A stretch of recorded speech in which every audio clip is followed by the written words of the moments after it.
Shiva cinema 35 ఏళ్ల తర్వాత చూశాను. మళ్ళీని స్కూల్ మేట్స్ అందరు కలిసిన రీయూనియన్ లో ఉంది మాకు. And Shiva cinema emotional. ఈ సినిమాతో మా అందరి జీవితాలు మారిపోయి. థ్యాంక్స్ టు రామ్ గోపాల్ వర్మ, నాగార్జున గారు. Love you both. ఇంపాక్ట్ మామూలుగా లేదు. వర్మ గారు ఇప్పటికి దీని నుంచి ఇంకా కొంత ఏదో నేర్చుకోవచ్చు అనిపిస్తాను ఉంది శివ గురించి. It's a fantastic experience. The visual and the audio is newly done and maza vachindi after a long time. I just watched Shiva for the first time. Nagarjuna garu and Amla garu, they look so gorgeous.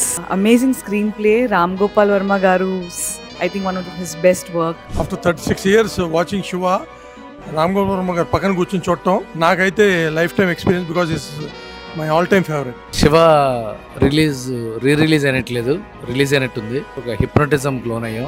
మళ్ళీ ఒక education ఉంది. Hats off to Nagarjuna sir and Ram Gopal Varma sir. ఈ show మళ్ళీ చూస్తున్నా, మళ్ళీ fresh గా అనిపించింది. Very great experience అండి.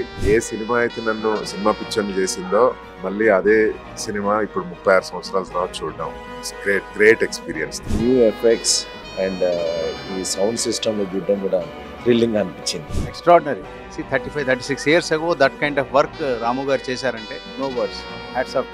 నేను ఎప్పుడు ఒక 11 years ఏజ్లో ఉన్నప్పుడు ఫస్ట్ టైం థియేటర్లో చూడటం, మళ్ళీ ఇన్నాళ్ళకి కంప్లీట్ న్యూ ఎక్స్పీరియన్స్. మూవీ అసలు క్రాఫ్ట్ ఏంటి, సౌండ్ ఏంటి, మొత్తం చెప్పింది ఇది cinema. RGV is really great and he changed the entire cinema formula.